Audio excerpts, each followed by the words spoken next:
Bismillahirrahmanirrahim. Assalamualaikum warahmatullahi wabarakatuh. Alhamdulillahirabbil alamin. Nahmadullaha hamdan syakirin, hamdan na'imin, hamdan yuafi ni'amahu wa yukafi mazidah. Ya Rabbana lakal hamdu kama yanbaghi li jalali wajhikal karimi wa azimi sultanik. Asyhadu an la ilaha illallah wa asyhadu anna sayyidana Muhammadar Rasulullah. Allahumma salli ala sayyidina Muhammadin abdika wa rasulikan nabiyil ummi wa ala alihi wa sahbihi wa sallim. Amma ba'du. Jamaah yang dirahmati oleh Allah Subhanahu wa taala, sebelum kita melanjutkan kajian kita, mari kita sama-sama membaca Al-Fatihah. Kita khususkan untuk Al-Imam Ibnu Athaillah As-Sakandari dan seluruh para guru beliau, para guru kita, orang tua kita, dan juga untuk kita semuanya. Kita mohon kepada Allah Subhanahu wa taala, semoga Allah Subhanahu wa taala menganugerahkan ilmu yang bermanfaat, kemampuan untuk mengamalkan ilmu yang telah kita pelajari dan akan kita pelajari. Ala hadhihi niyyah wa bikulli niyatin shalihah wa ila hadratin nabiyil mustafa sallallahu alaihi wa alihi wasallam. Al-Fatihah. A'udzu billahi minasyaitonir rajim. Bismillahirrahmanirrahim. Alhamdulillahi rabbil alamin, arrahmanir rahim, maliki yaumiddin, iyyaka na'budu wa iyyaka nasta'in, ihdinas siratal mustaqim, siratal ladzina an'amta 'alaihim ghairil maghdubi 'alaihim waladdallin. Amin. Jamaah yang dirahmati oleh Allah Subhanahu wa taala, hikmah yang ke-39, Al-Imam Ibnu Athaillah As-Sakandari mengatakan, la tarfa'anna ila ghairihi hajatan huwa muriduha alaika. Janganlah engkau sekali-kali mengadukan hajatmu kepada selain Allah Subhanahu wa ta'ala, sedangkan Allah lah yang memberikan beban tersebut kepadamu. Apa maksud dari hajat di sini?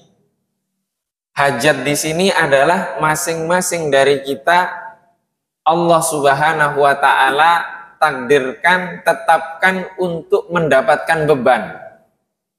Beban apa? Beban dalam kehidupan. Maka ketika mendapatkan beban tersebut, pasti kita ada hajat-hajat, kebutuhan-kebutuhan tertentu yang kita butuhkan. Maka dalam hikmah ini Al-Imam Ibnu Athaillah As-Sakandari tanpa menggunakan dalil dari Al-Quran ataupun dari hadis, beliau mengajak logika kita, akal kita untuk mengembalikan dari mana sumber kebutuhan tersebut. Sumber kebutuhan tersebut dari siapa? Siapa yang meletakkan? Siapa yang memberikan beban itu kepada kita? Dan di dalam rukun iman kita sudah tahu, beriman kepada takdir, ketetapan Allah Subhanahu wa taala, baik yang baik ataupun yang buruk. Artinya segala yang terjadi di dunia ini yang Allah tetapkan untuk kita itu sumbernya dari Allah. Maka ketika sumbernya dari Allah Subhanahu wa taala, jangan pernah meminta sekalipun kepada selain Allah Subhanahu wa taala. Jangan pernah sekali-kali meminta hajat tersebut kepada selain Allah Subhanahu wa taala. Jadi kita bisa paham maksud dari sabda Rasulullah Shallallahu Alaihi Wasallam mengatakan, mintalah kepada Allah Subhanahu Wa Taala baik yang kecil ataupun yang besar, bahkan sandalmu yang putus. Jadi sandal putus saja mintanya kepada siapa? Kepada Allah Subhanahu Wa Taala. Artinya yang menetapkan Allah, maka yang bisa menyelesaikan adalah Allah Subhanahu Wa Taala. Jangan sekali-kali meminta kepada selain Allah Subhanahu Wa Taala. Kemudian Al-Imam Ibnu Athaillah As-Sakandari melanjutkan, fakaifa yarfa'u ghairuhu makana huwa lahu wadi'a. Bagaimana bisa selain Allah Subhanahu wa ta'ala mengabulkan hajatmu, menyelesaikan hajatmu, mengangkat hajatmu, sedangkan yang meletakkannya adalah Allah Subhanahu wa ta'ala. Jadi yang memberikan beban itu siapa? Allah. Jika Allah yang meletakkan beban itu, yang menetapkan beban itu, yang bisa mengangkatnya siapa? Hanya Allah. Selain Allah tidak bisa. Selain Allah tidak bisa. Man la yastati'u ayyarfa'a hajatan an nafsihi fa kaifa yastati'u ayyakuna laha an ghairi rafi'a. Orang yang tidak mampu menyelesaikan, mengangkat hajatnya sendiri, bagaimana mungkin dia mampu menjadi orang yang mengangkat, yang menyelesaikan hajat orang lain? Karena apa? Karena yang menetapkan segala sesuatu Allah. Maka selain Allah tidak bisa menyelesaikan permasalahan yang Allah tetapkan, hajat yang Allah berikan. Untuk memahami hikmah ini, kita butuh kembali kepada sejarah Rasulullah Shallallahu Alaihi Wasallam. Rasulullah itu manusia yang paling sempurna. Allah jadikan contoh untuk kita. Bahkan sampai hari kiamat, Rasulullah menjadi contoh, suri tauladan yang paling sempurna. Jika kita melihat hikmah ini, oh berarti ya sudah, kita nggak perlu usaha. Ada masalah, tinggal angkat tangan kepada Allah. Tanpa usaha, itu salah. Kenapa? Karena tidak ada begini. Yang sulit itu memahami bahwa Allah Subhanahu wa ta'ala yang memberi. Misal,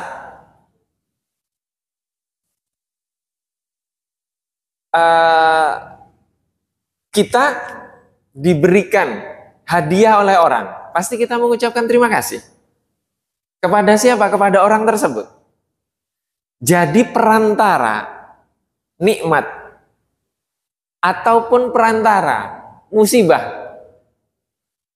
Ya, tidak hanya nikmat. Kalau nikmat kita pasti bersyukur, tapi kalau musibah, perantara nikmat, perantara musibah itu hanya perantara. Hakikatnya adalah Allah Subhanahu wa ta'ala yang menetapkan. Maka mengakui, memahami, meyakini bahwa Allah yang menetapkan itu lebih sulit daripada kita melihat perantara tersebut. Maka Rasulullah Shallallahu Alaihi Wasallam bersabda, "Man lam yashkurin nas lam yashkurillah." Barang siapa yang belum berterima kasih kepada manusia, dia belum bersyukur kepada Allah. Itu jelas sekali. Artinya perantara itu jelas, sedangkan pemberi yang hakiki itu Allah, itu tidak nampak, terkadang kita lupa. Terkadang kita lupa. Maka kalau kita melihat sejarah Rasulullah Shallallahu Alaihi Wasallam, ketika Rasulullah Shallallahu Alaihi Wasallam diperintahkan oleh Allah Subhanahu wa ta'ala untuk hijrah dari Makkah ke Madinah, apa yang dilakukan Rasulullah? Apakah Allah Subhanahu wa ta'ala langsung menurunkan buraq? Padahal sebelum itu Rasulullah sudah melakukan Isra Mi'raj, diisrakan dan dimi'rajkan oleh Allah. Tidak. Rasulullah menyusun strategi. Meminta Sayyidina Ali menggantikan Rasulullah tidur di tempat tidur beliau.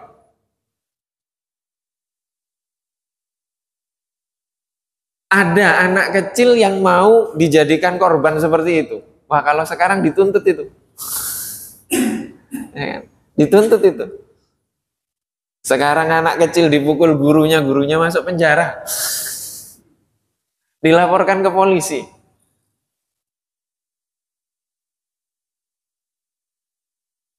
Itu usaha.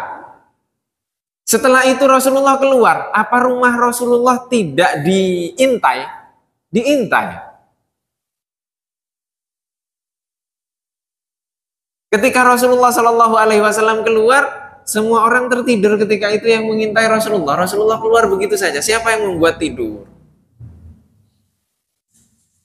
Allah Subhanahu Wa Taala. Siapa yang menakdirkan Rasulullah untuk terusir dari rumah beliau, dari Makkah, dari kampung halaman beliau? Allah Subhanahu Wa Taala. Rasulullah paham itu, maka Rasulullah tahu tempat memohon itu Allah.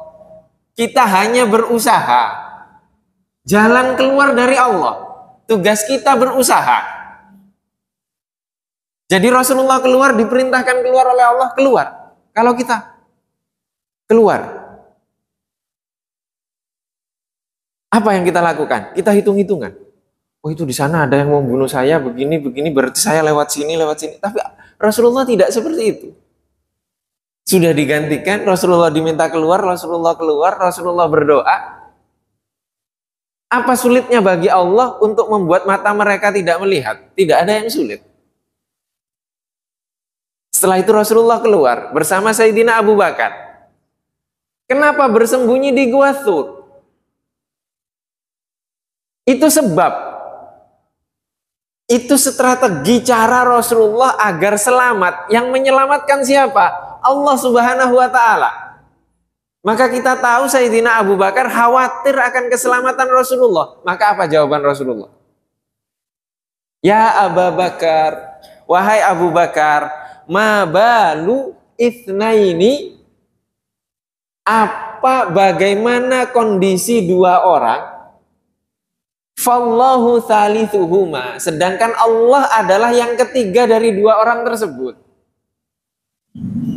Jadi ada dua orang, yang ketiganya Allah. Sekalipun Quraisy, seluruh dunia, seluruh alam semesta ini mau mencelakai Rasulullah dan Sayyidina Abu Bakar, mustahil. Mustahil bisa mencelakai. Kenapa? Karena Allah bersama mereka. Nah, Sayyidina Abu Bakar diajak, dididik untuk itu ketika itu. Jadi Rasulullah tidak menumpukan keselamatan tersebut dengan bersembunyi di Gua Thur, bukan. Keselamatan ditumpukan kepada yang menakdirkan beliau berdua untuk bersembunyi di Gua Thur. Siapa yang menakdirkan? Allah. Maka jalan keluarnya dari Allah. Di kisah ada laba-laba yang menutupi. Kemudian datang Quraisy tidak melihat. Ada Rasulullah di sana. Setelah itu, Rasulullah Shallallahu Alaihi Wasallam dan Sayyidina Abu Bakar berjalan menggunakan onta. Berkali-kali kita contohkan. Onta dikejar oleh kuda perang yang paling hebat ketika itu. Itu bajai dikejar Ferrari di tol. Terkejar tidak terkejar. Tapi kan itu kemampuan Rasulullah dan Sayyidina Abu Bakar ketika itu, ya sudah, itu yang paling sempurna. Usaha yang paling sempurna mampu untuk dilakukan. Apa sulitnya bagi Allah menurunkan buruk? Gak ada yang sulit. Tapi itu pendidikan untuk Sayyidina Abu Bakar, untuk para sahabat, dan untuk kita sekarang.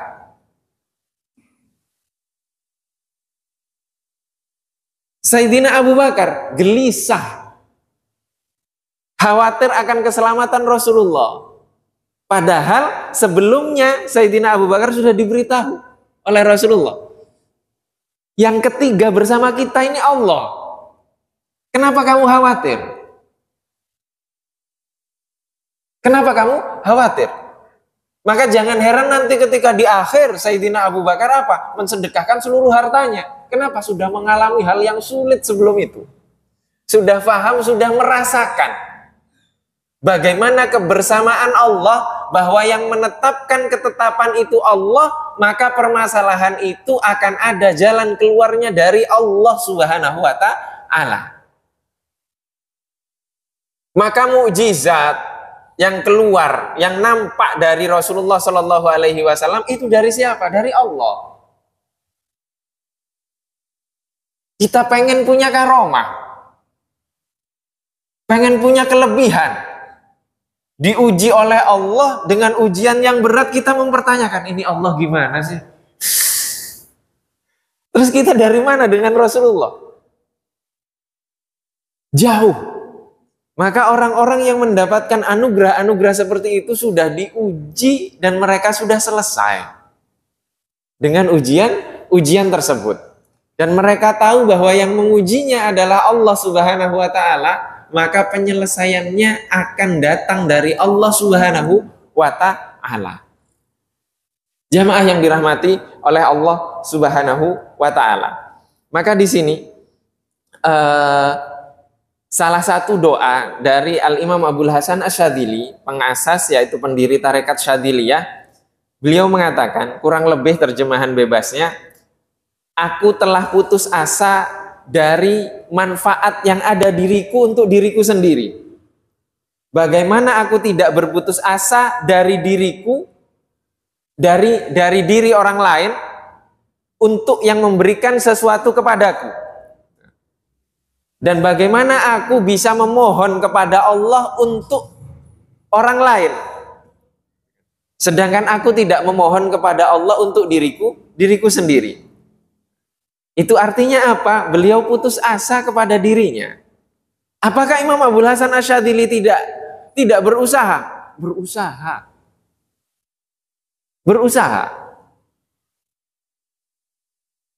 Imam Abul Hasan Asy-Syadzili. Beliau saudagar kaya, ladangnya banyak, kaya raya.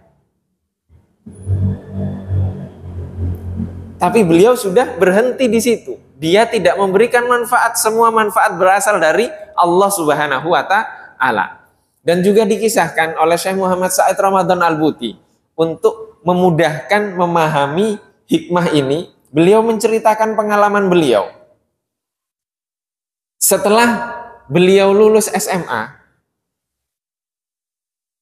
beliau melanjutkan pendidikan di Al-Azhar, S1, S2, dan S3 sebagai kader dari salah satu universitas di Syria.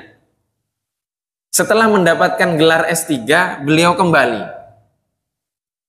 dan ditunjuk menjadi dosen, guru besar, menjadi dekan di sana. Ketika ditetapkan menjadi dekan, ada seleksi berkas. Ternyata ijazah SMA beliau itu tidak diakui. Berarti kalau SMA-nya ijazahnya tidak diakui, tidak disetarakan, artinya S1, S2, S3-nya itu sudah terhapus, akhirnya batal. Kemudian ada keputusan bahwa beliau dikeluarkan dari universitas dan harus mengganti seluruh beasiswa yang telah diberikan universitas dari S1, S2, S3. Diberikan waktu sampai akhir tahun. Beliau berpikir, apa yang bisa saya lakukan dalam waktu sesingkat itu? Akhirnya beliau ingat, yang menetapkan beliau untuk menjadi kader, untuk menjadi dosen, untuk menjadi guru besar, beliau tidak pernah meminta itu. Beliau hanya melaksanakan takdir garis kehidupannya dan tidak pernah mencari. Tidak pernah mencari.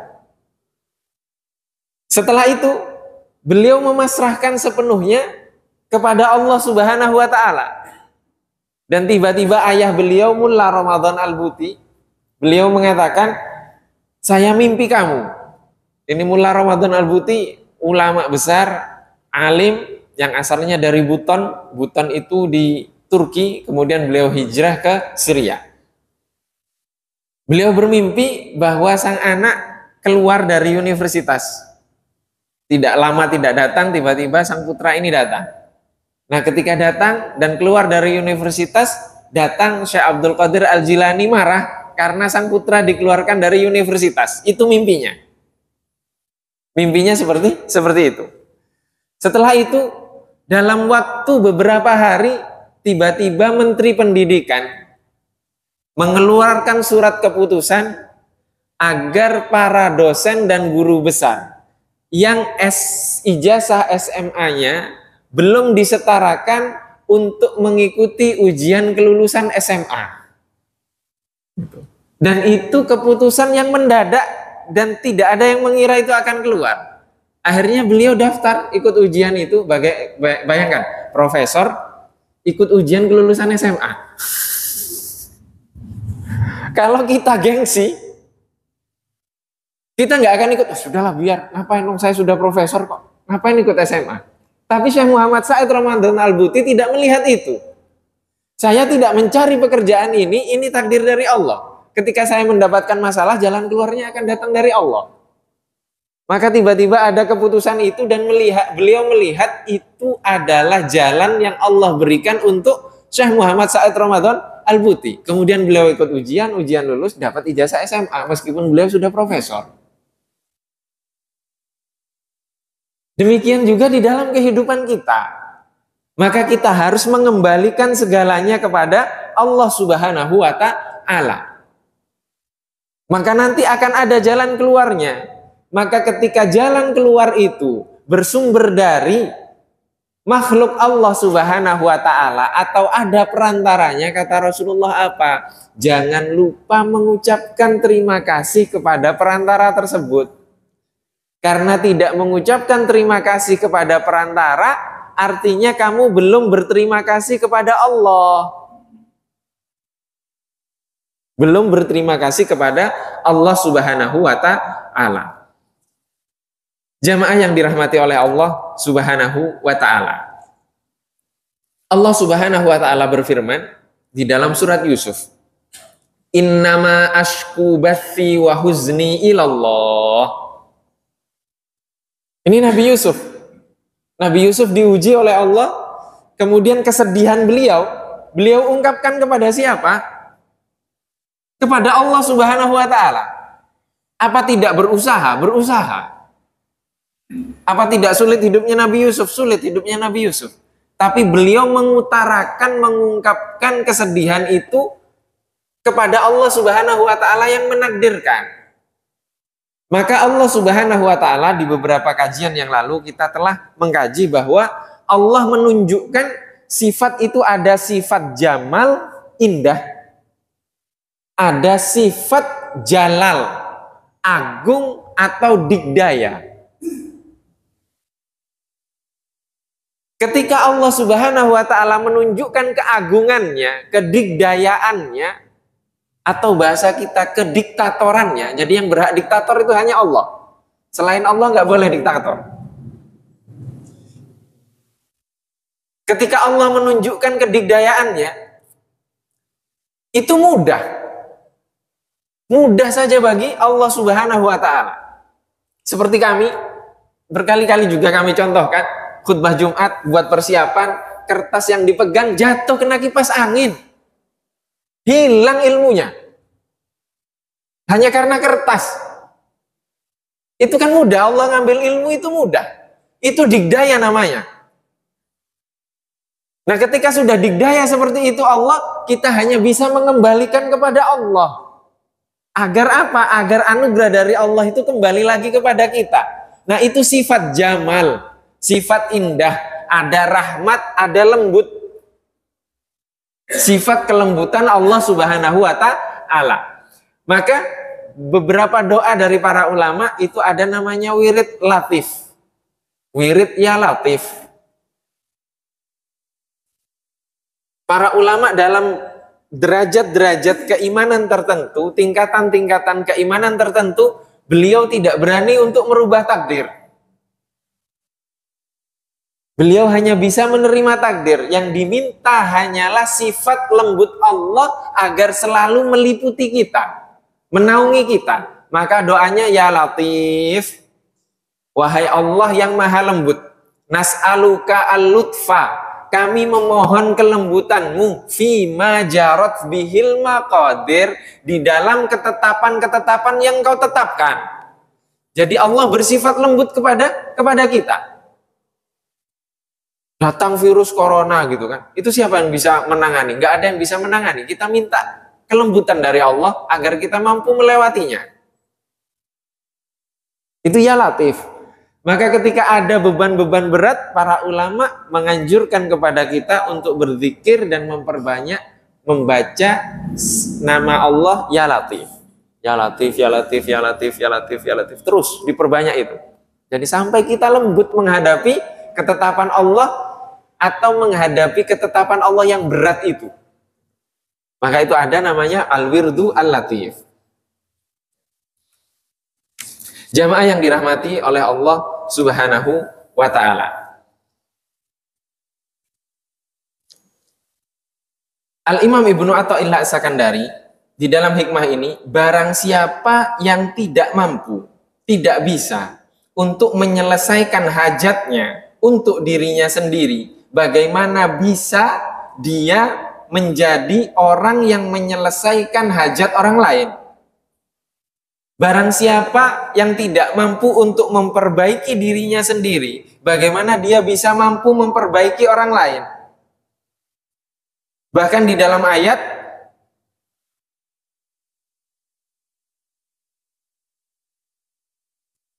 dha'ufat thalibu wal matlub. Lemah tidak mampunya at-talib yang meminta, al-matlub yang diminta. Jadi yang meminta dan diminta itu tidak mampu untuk menyelesaikan itu. Tidak mampu untuk menyelesaikan itu. Yang menyelesaikan hanya Allah Subhanahu wa ta'ala akan ketetapan tersebut. Maka kita hanya diminta oleh Allah Subhanahu wa ta'ala untuk berpindah-pindah, yaitu dari sabar, ridho, diridhoi, cinta. Terus itu saja, berputar-putar di situ. Jangan sampai turun dari sabar. Kalau turun dari sabar artinya tidak ridho kita. Kalau tidak ridho, bagaimana?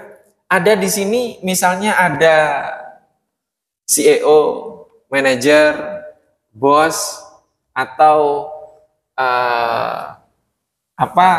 tuan dari pembantu. Ketika kita menyuruh pembantu kita atau bawahan kita, kemudian dia menolak lantang. Oh, kamu nggak adil kamu. Gitu. Kamu nggak adil kamu. Apa bisa? Tidak bisa. Beberapa isu-isu politik kemarin, tiket diminta untuk diturunkan, ada yang nggak mau menurunkan, kan diturunkan akhirnya. Nggak mau menurunkan harga tiket, akhirnya diturunkan dari jabatannya. Itu kan karena tidak tunduk kepada atasan. Nah, ada yang lebih tinggi atasan itu selain Allah Subhanahu wa ta'ala? Tidak ada. Allah yang maha tinggi. Maka ketika Allah menetapkan, kita harus sabar, kalau mampu naik lagi, ridho. Sampai Allah meridhoi kita, sampai kemudian kita menghadapinya dengan cinta. Kita menghadapinya dengan cinta. Maka itu tahapan yang harus dilalui. Kira-kira bisa kita melaksanakan hal-hal seperti ini tanpa ada ujian, hanya sekedar teori? Tidak bisa. Harus ada ujian. Harus ada ujian, dan kehidupan itu fungsinya hanya untuk ujian. Kalau sudah masuk ujian tinggal menunggu nilai. Dan hanya bedanya di kehidupan ini, nilainya itu diterimanya setelah meninggal. Itu nggak enaknya. Dan kita tidak tahu nanti pendapatkannya nerima rapotnya itu tangan kiri atau tangan kanan. Dari depan atau dari belakang. Kita tidak ada yang tahu untuk itu. Maka mengembalikan segala sumber permasalahan itu kepada yang menganugerahkannya, yang menetapkannya, dan memohon kepada yang menetapkan tersebut untuk memberikan jalan keluar, itulah satu-satunya jalan. Maka tidak ada permasalahan yang tidak ada penyelesaiannya. Dan terkadang permasalahan itu penyelesaiannya adalah tidak selesainya masalah itu. Tidak selesainya masalah itu. Artinya kita diminta oleh Allah untuk mengakui keagungan Allah, kedigdayaan Allah dan kita tidak mampu untuk menyelesaikan itu dan kita ridho dengan itu. Terkadang itu penyelesaiannya. Wallahu wa rasuluhu a'lam.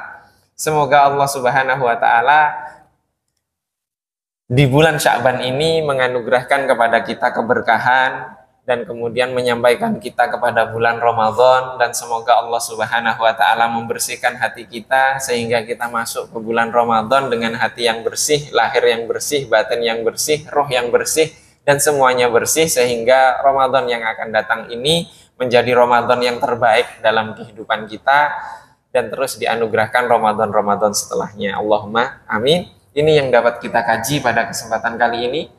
Masih ada waktu kurang lebih 10 menit. Jika mungkin ada yang ingin ditanyakan atau didiskusikan, dipersilahkan. Waalaikumsalam. Sahabat Ali itu Rasulullah dipanggil beliau, kira usianya berapa? Dijadikan pengganti.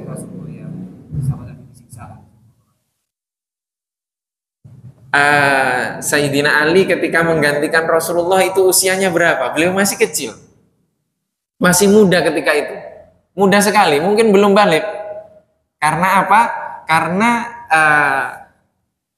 yang pertama kali masuk Islam itu siapa saja? Yang dari wanita itu Sayyidah Khadijah, ya, Sayyidah Khadijah.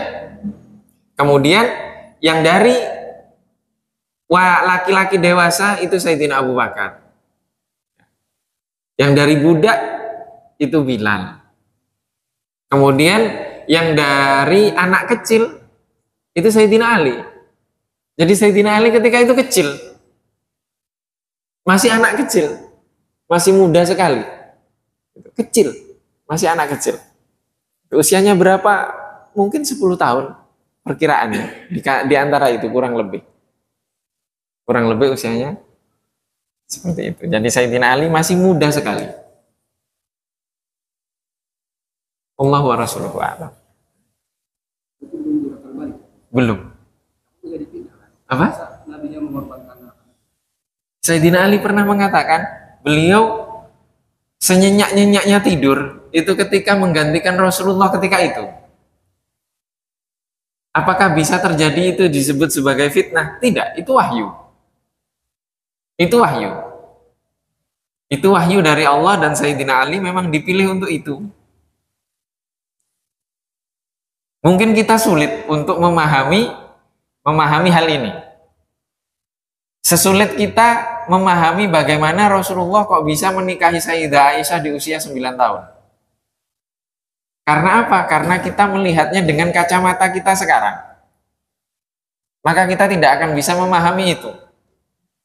Kalau kita cari raja-raja Romawi yang mereka notabene-nya Kristen itu berapa orang yang menikahi anak usia 9 tahun? Itu banyak. Banyak. Mungkin sebagaimana kami itu sulit memahami bagaimana itu. Apa nenek-nenek kami dulu itu kan punya anak 15.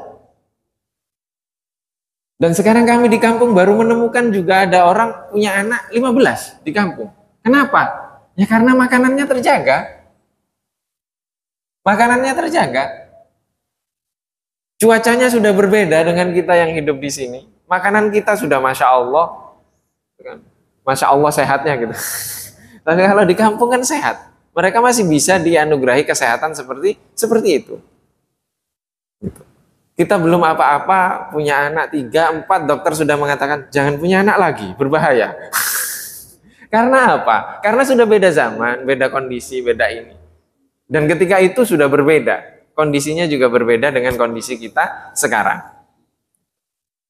Hal ini juga berpengaruh, pandangan-pandangan seperti ini berpengaruh karena apa? Karena kita melihat masa lalu dengan kacamata sekarang. Itu sulit. Apalagi ada banyak saudara kita mengatakan, apalagi setelah Rasulullah wafat, Sayyidina Abu Bakar, terpilihnya Sayyidina Abu Bakar bagaimana? Kemudian Sayyidina Umar, terpilihnya bagaimana? Sayyidina Ali bagaimana? Sayyidina Utsman bagaimana? Sayyidina Utsman terbunuh. Sayyidina Umar terbunuh. Apa iya sahabat Rasulullah nggak melindungi sesama mereka? Kok sampai terbunuh? Jangan seperti itu melihatnya. Karena kondisinya berbeda. Sayyidina Ali perang dengan Muawiyah. Oh itu politik begini. Kita melihatnya seperti itu. Padahal mereka sudah dijamin oleh Allah Subhanahu Wa Taala, dijamin oleh Rasulullah Shallallahu Alaihi Wasallam. Kita melihatnya seolah-olah perebutan kekuasaan begini. Tidak seperti itu. Tidak seperti itu. Ketika peperangan antara pasukannya Sayyidina Ali dengan Sayyidina Muawiyah, itu di beberapa buku dikisahkan ketika azan berkumandang, perang itu berhenti, mereka sholat jamaah. Mereka sholat jamaah. Setelah sholat perang lagi. Kita sekarang beda pemahaman saja nggak mau sholat jamaah bareng kok kadang. Itu jauh kita dengan mereka. Tidak bisa kita melihat kisah-kisah ini dengan kacamata kehidupan kita saja, tidak. Tapi lihat dengan mata hati kita. Bagaimana Rasulullah mempersaudarakan mereka. Ketika sahabat Muhajirin hijrah ke Madinah, Rasulullah mempersaudarakan kan itu antara sahabat Muhajirin dan sahabat Ansor. Sahabat Ansor ada yang mengatakan seperti ini kepada saudara angkatnya itu. Kamu butuh apa? Butuh uang, butuh modal, butuh ladang, ini saya berikan. Bahkan kalau kamu butuh istri, saya punya istri 3, pilih salah satunya saya ceraikan, kamu nikahi. Gak masuk akal kalau di masa kita sekarang. Itu persaudaraan. Itu persaudaraan. Itu persaudaraan. Sayyidina Umar itu menikahi putrinya Sayyidina Ali. Namanya Ummu Kulthum. Sampai punya 2 anak, namanya Zaid dan Ruqayyah. Bagaimana mungkin Sayyidina Ali tengkar sama Sayyidina Umar? Itu mustahil. Mustahil itu. Bukan pertengkaran itu. Kita tidak bisa melihat hal-hal yang terjadi di masa lalu dalam sejarah itu dengan kacamata kita. Terbayangkan Sayyidina Umar usianya berapa menikahi putrinya Sayyidina Ali? Kalau kita sekarang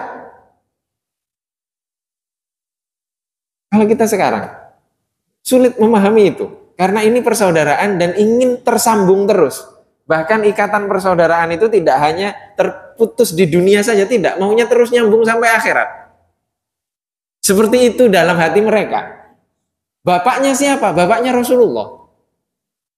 Ayahnya Rasulullah yang mempersaudarakan mereka. Maka melihat pengorbanan-pengorbanan para sahabat untuk Rasulullah itu tidak masuk akal kita sekarang. Kenapa? Karena dari hati mereka. Dari hati mereka bergeraknya dan dengan kecintaan kepada Allah Subhanahu wa Ta'ala. Tapi jangan lupa, di kalangan mereka juga ada orang munafik, ada begini itu banyak.